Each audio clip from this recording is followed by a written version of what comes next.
Hello everyone, welcome again to Java tree point. This is Alok Pandey and ये हमारा third lecture है हमारे JSP server project series के। And last lecture हम लोगों ने बूटस्ट्रैप का एक डेमो देखा था, पूरा का पूरा ओवरव्यू देखा था, क्योंकि हो सकता है ये वीडियो आप विदाउट बेसिक नॉलेज के भी अगर आप पढ़ रहे हो तो आप डायरेक्टली भी काम कर सको विदाउट ज़्यादा इस पर रिसर्च किए, आप डायरेक्टली प्रोजेक्ट बना सको। इस हिसाब से मैं प्रोजेक्ट को डिसाइड कर रहा हूँ, मतलब एक्सप्लेन कर रहा हूँ। ठीक है, सो लेट्स गो अहेड एंड इस लेक्चर में हम लोग देखने वाले हैं हमारा एक रजिस्ट्रेशन फॉर्म बनाने वाले हैं जहाँ से यूजर रजिस्टर होगा। क्योंकि हम जब किसी भी प्रोजेक्ट के बारे में बात करते हैं तो मैं आपको एक चीज़ ये बताना चाहता हूँ कि प्रोजेक्ट बनाने के लिए जो थॉट होता है कि हम किस तरह से सोचें उसके बारे में, मैं उसके बारे में डिस्कस कर रहा हूँ कि जब भी हम किसी प्रोजेक्ट के बारे में बात करते हैं तो सबसे पहले हमें डिसाइड करना होता है कि प्रोजेक्ट क्या है, फिर प्रोजेक्ट का कॉन्टेक्स्ट डिसाइड करना है, फिर कितने यूजर होते हैं। तो हमने प्रोजेक्ट क्या है, प्रोजेक्ट का कॉन्टेक्स्ट हमने डिसाइड कर लिया है।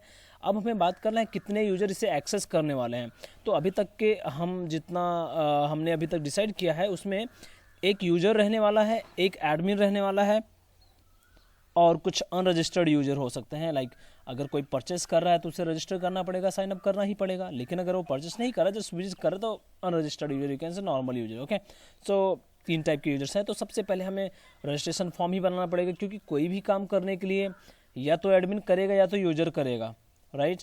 तो क्योंकि इवन डेटा दिखाने के लिए, प्रोडक्ट दिखाने के लिए भी एडमिन ही ऐड करने वाला है, तो फिर उसके लिए हमें सबसे पहले यूजर बनाना पड़ेगा। तो सबसे पहले हम लोग साइन अप फॉर्म बनाते हैं जहाँ से हम लोग रजिस्टर करवाएंगे, चाहे वो एडमिन टाइप का हो या फिर हमारा नॉर्मल यूजर हो। I mean normal user in the sense जो हमारे लिए परचेस करने वाला है, मतलब अपने लिए परचेस करने वाला है प्रोडक्ट्स को, right. So for all this stuff I have already created a registration form. हम जस्ट गोना एक्सप्लेन दैट। मैंने ऑलरेडी इस रजिस्ट्रेशन फॉर्म को एक बना के रखा है, मैं उसे एक्सप्लेन करता हूँ। अभी तक हम लोगों ने प्रोजेक्ट के अंदर बस इतना बनाया था, एक कॉमन फोल्डर था, एक सीएसएस फोल्डर था। कॉमन के अंदर हमारे सारे हेडर फोल्डर और सीडीएन थे। लास्ट लेक्चर देखिए, लास्ट लेक्चर आपको समझ में आ जाएगा। index.php के अंदर कुछ इस तरह का कोड था। अब हम लोगों ने नया बनाया है जो कि फॉर्म पेज का नाम है साइन अप।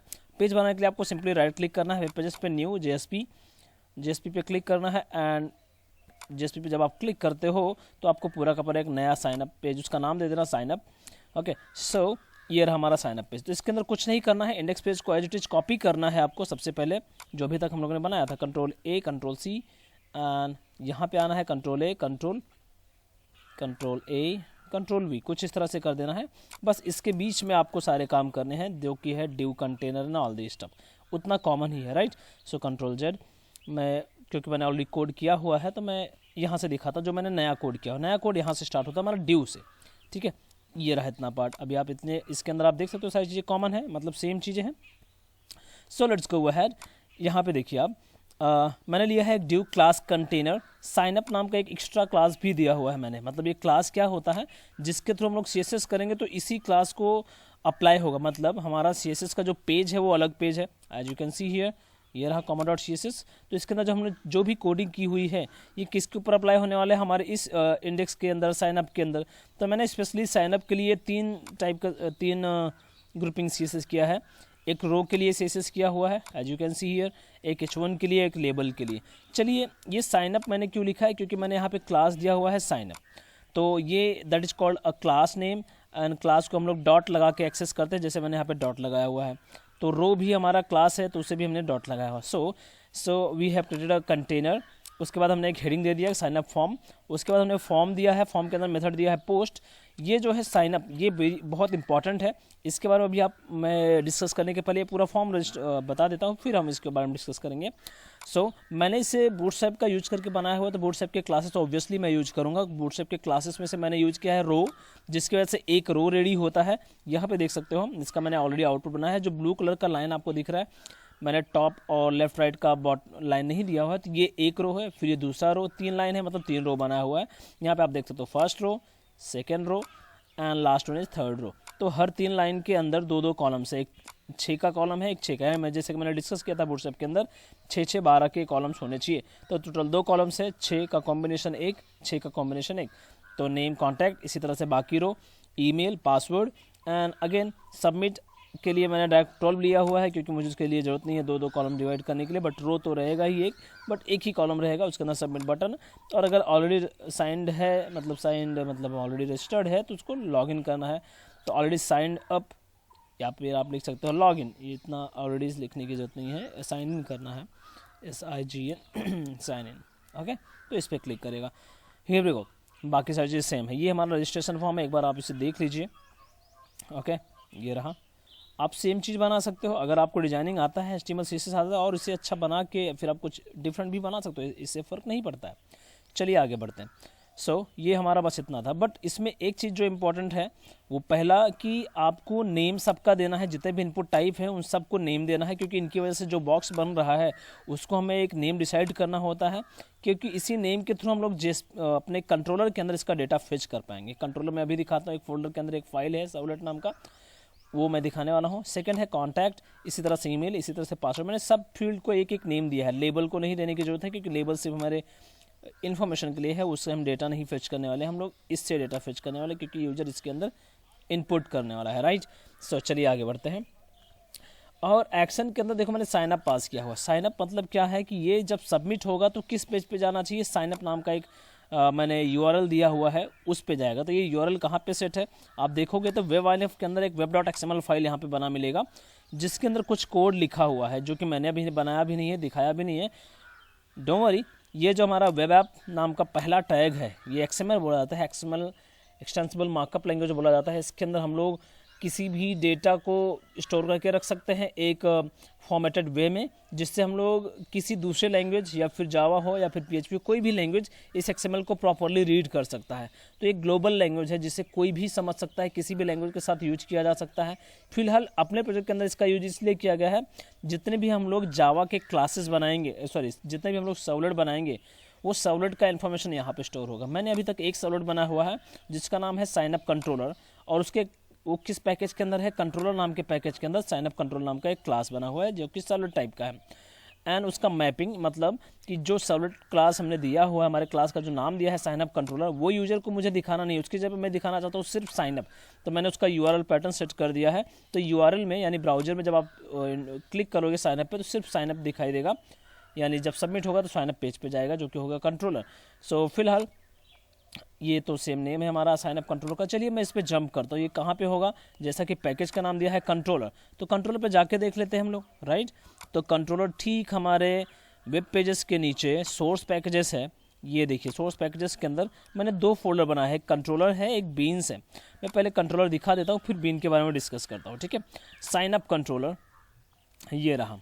ओके, अब ये साइन अप कंट्रोलर क्या है, कंट्रोलर वो होता है, मैंने MVC के बारे में पहली चीज़ आप समझ लीजिए कि मैं पूरा प्रोजेक्ट एक MVC पैटर्न के हिसाब से बना रहा हूँ।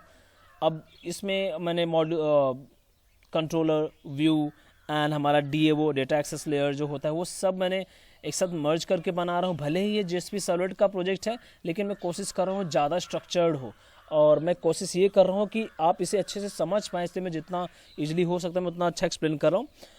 बट आपको ध्यान यही देना है कि आपको मिस नहीं करना है, हर एक चीज़ को आपको प्रॉपर देखना पड़ेगा। एंड अगर आपको HTML CSS बूटस्ट्रैप आता है तो और अच्छा डिजाइनिंग कर पाओगे, नहीं आता है तो सिर्फ फॉलो करो तो भी आप प्रोजेक्ट बना पाओगे। आप इस प्रोजेक्ट को एज अ कॉलेज प्रोजेक्ट भी यूज कर सकते हो, या फिर आप इसे अपने किसी बिजनेस पर्पज के लिए यूज करना चाहते हो तो भी यूज कर सकते हो।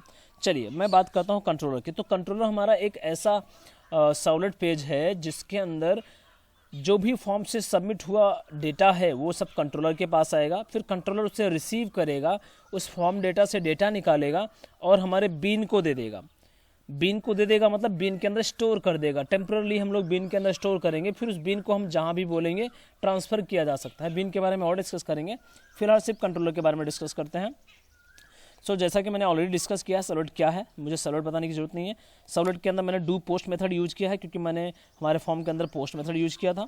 यहाँ पे एक मैंने एरे बनाया है स्ट्रिंग एरर्स नाम का, जिसके अंदर मैं 4 मतलब साइज 4 दिया है, क्योंकि मेरे पास 4 फील्ड है तो 4 ज़्यादा एरर मैं एक्सपेक्ट नहीं कर रहा हूँ, इसलिए मैंने 4 का एरे बनाया हुआ है। तो साइन अप बीन को अभी इग्नोर कर लीजिए चाहिए तो। मैं यहाँ पे एक प्रिंट राइटर का ऑब्जेक्ट बना लिया, ठीक है, क्योंकि मुझे प्रिंटिंग करना है। अब जो भी डेटा आ रहा है फॉर्म से वो मुझे इस रिक्वेस्ट ऑब्जेक्ट से मिलता है, उसके लिए फंक्शन है गेट पैरामीटर नाम का एक फंक्शन है।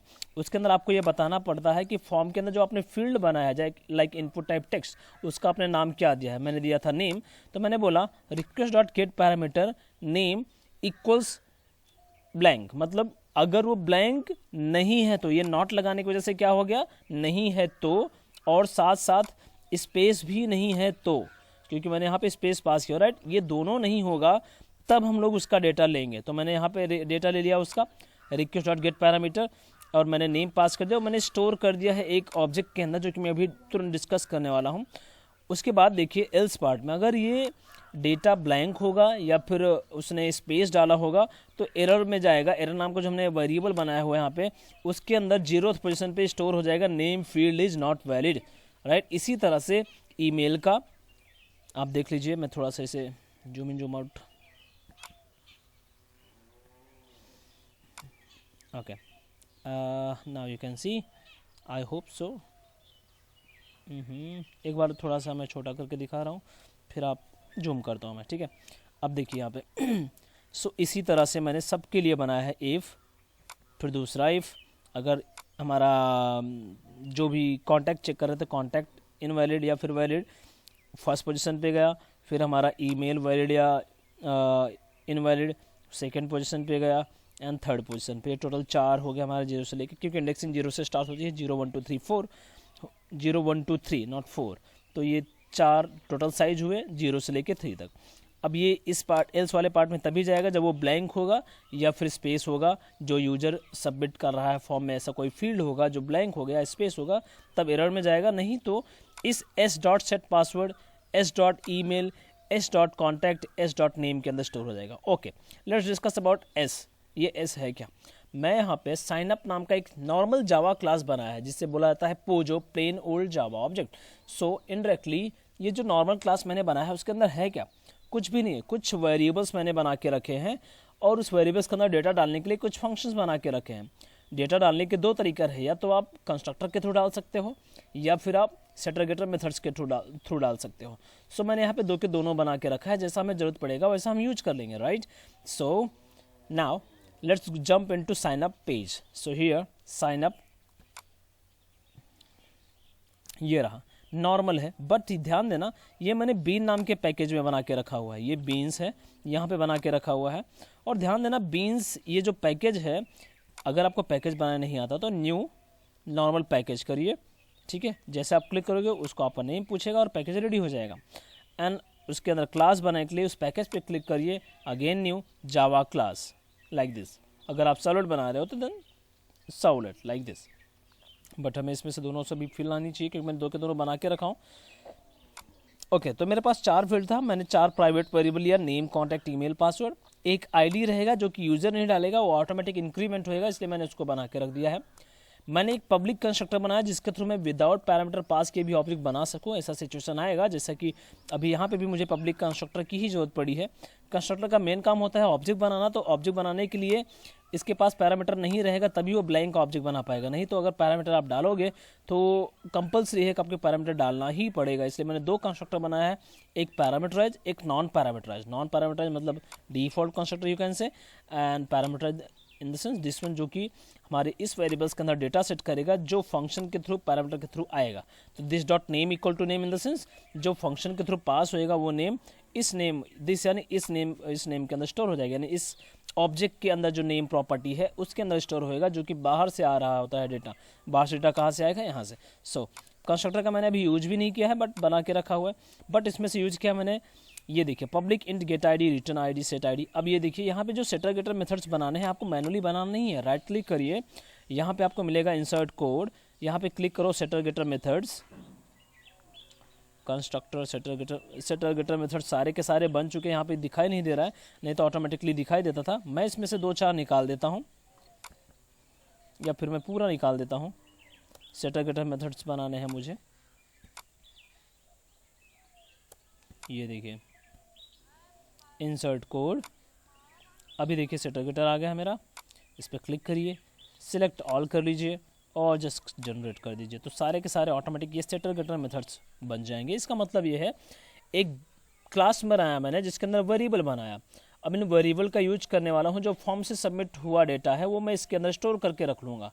जब ये क्लास के अंदर यानी एक ऑब्जेक्ट के अंदर चला जाएगा तो फिर उस ऑब्जेक्ट को मैं सिर्फ एक सिंगल यूनिट बन गया, क्योंकि पहले 4 फील्ड था, वो 4 फील्ड को मुझे अगर यहाँ से या दूसरे पेज पर ट्रांसफर करना है तो प्रॉब्लम होगा।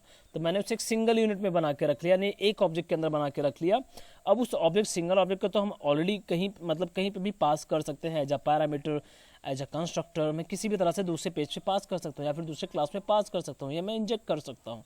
सो those things are called injecting of data. So get ID, set ID, मतलब मुझे डेटा अगर बीन से निकालना है यानी उस ऑब्जेक्ट से निकालना है तो गेट आईडी, अगर सेट करना है तो सेट आईडी। तो वही चीज़ मैंने यहाँ पे कंट्रोलर के अंदर किया हुआ है, सेट। पहले मैंने सेट किया है एस यानी हमारे बीन का ऑब्जेक्ट, डॉट सेट नेम मतलब रिक्वेस्ट डॉट गेट पैरामीटर जो यूआरएल के थ्रू आ रहा है वो मैंने इसके अंदर सेट कर दिया। ऐसे ही मैंने email, contact and all this stuff. And again मुझे प्रिंट भी करना था यहीं पे, क्योंकि मुझे इस लेक्चर के अंदर बस इतना ही करना था कि मुझे प्रिंट करा के दिखाना था कि फॉर्म जो सबमिट हो रहा है उसके अंदर डेटा है या नहीं है। तो मैंने यहाँ पे प्रिंट करा के दिखा दिया। तो मैंने प्रिंट करने के लिए उसी बीन से वापस डेटा निकाला जिसके अंदर मैंने थोड़ी देर पहले ही सेट किया था, like this, set password, set email, set contact. तो मैंने उसी से अब निकालने के लिए मैंने get name, get contact, get email, get password, मैंने सारी चीज़ों को यहाँ पे प्रिंट करा दिया है। चलिए इसका आउटपुट देखते हैं तो आपको और अच्छे से समझ में आ जाएगा। Okay, so let's run our signup.java, signup.java नहीं, signup.jsp। Even you can run index.jsp, क्योंकि मैंने ऑलरेडी वहाँ पे लिंक किया है। हाँ, वन मोर थिंग जो मैंने बताना भूल गया, हेडर। अभी देखिए साइन अप पेज बनाया मैंने, इसके अंदर मैंने बोला इंडेक्स की कॉमन चीज़ें हैं, तो हेडर नाम का यहाँ पे पेज है, एक इंक्लूड फाइल है, उस फाइल के अंदर मैंने एक नया लिंक ऐड कर दिया है जो कि है साइन अप, दिस वन। तो signup.jsp, साइन अप पे क्लिक करेगा तो हमारे उसी पेज पे जाएगा, इंडेक्स रन करोगे तो भी, साइन अप रन करोगे तो भी। तो ये सबके लिए कॉमन ही है, तो मैंने यहाँ पे बना के रख दिया है। Let's go ahead now, let's run the index.jsp page, and here we go, let's run it। and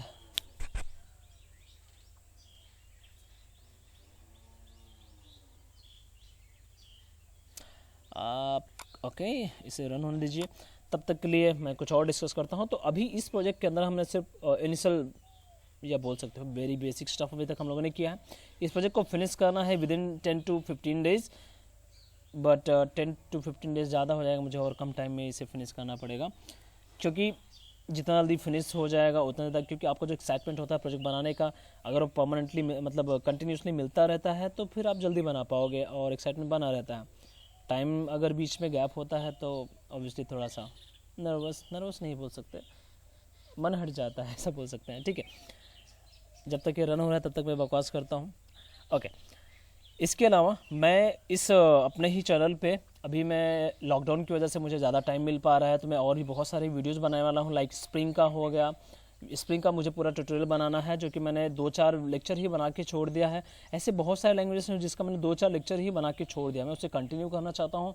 and अगर आपको ऐसा कोई स्पेशल रिक्वायरमेंट हो कि हाँ सर इस लैंग्वेज का आप अगर वीडियो बनाओ तो ज़्यादा अच्छा रहेगा हमारे लिए, तो प्लीज़ कमेंट सेक्शन में मेंशन करिए।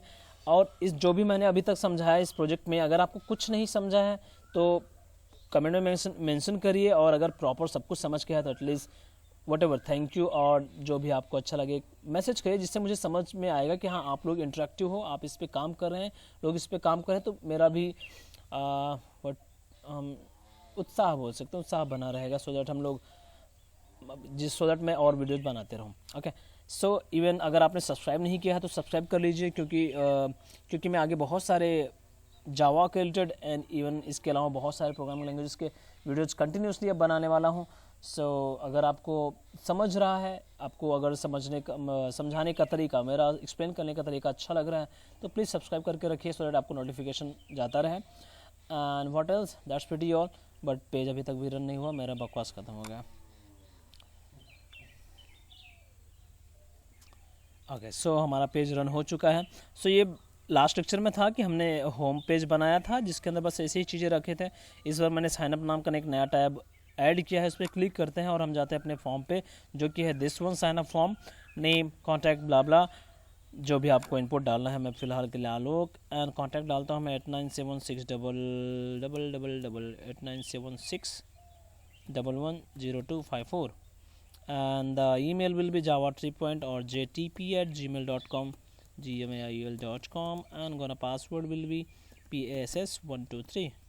Let's submit it, and here we go. Yup, we have expected output. As you can see here, sign up हमारे उस जो मैंने डिस्कस किया था कि अगर आप URL पैटर्न सेट करते हो तो आपको एक्चुअल जो पेज का नाम है उसका अल्टरनेटिव वर्ड यूज करके दिखा सकते हो। लाइक हमारे क्लास का नाम था signup_controller.java, उसकी जगह मैंने दिखाया है साइनअप। मतलब ये ज़्यादा SEO फ्रेंडली है, जो कि SEO फ्रेंडली, आई होप आपको कुछ आइडिया होगा SEO का। अगर नहीं है तो कोई बात नहीं, इतना समझ लीजिए कि गूगल फ्रेंडली है। गूगल को जल्दी समझ में आएगा अगर आप इस तरह से चीज़ें लिखोगे, जो कि नेम की मतलब किसी डॉट एक्सटेंशन यानी .php .jsp .something की जगह सिर्फ नाम लिखा जाए तो ज़्यादा बेटर होता है। सो हमारा आउटपुट ये था आलोक, एंड जो हमने नंबर डाला था वो, एंड हमारा email, and obviously password is Alok. That is not our password. Password was Alok123, right? pass123. Let's see, in our controller we have selected get password, that is right. हमने get password fetch किया हो तो ठीक है, लेकिन जब password store कर रहे हैं सेट पासवर्ड के अंदर हम लोगों ने नेम लिया हुआ, यहाँ पे होना चाहिए पासवर्ड, राइट। हमने ये मिस्टेक कर दिया कि जब हम लोग फॉर्म से डेटा फेच कर रहे थे उस टाइम पे हम लोगों ने पासवर्ड की जगह नेम लिया हुआ था। दैट्स ऑल, इस लेक्चर में इतना ही। नेक्स्ट लेक्चर में हम लोग इसका आगे का पार्ट जो कि होगा हमारा डेटाबेस कनेक्शन होगा, क्योंकि इस फॉर्म को मैं डेटाबेस में स्टोर करूंगा तभी मैं आगे बढ़ पाऊंगा, और एक एक स्टोर होता जाएगा तब। तो चलिए आगे बढ़ते हैं। दैट्स प्रीटी ऑल, मिलते हैं नेक्स्ट लेक्चर में। एंड अगर आपको कुछ डाउट हो तो प्लीज़ कमेंट सेक्शन में पूछिए। कुछ इसमें एनहेंसमेंट करना हो वीडियो में जो आपको नहीं समझ में आया, फिर आपको कुछ कमी लग रही तो प्लीज़ इन्फॉर्म करिए मुझे कमेंट सेक्शन से, मैं आपको वो सारी चीज़ें क्लियर करके दूंगा। बट मैं चाहता हूँ आप सीखो, अच्छी तरह से सीखो।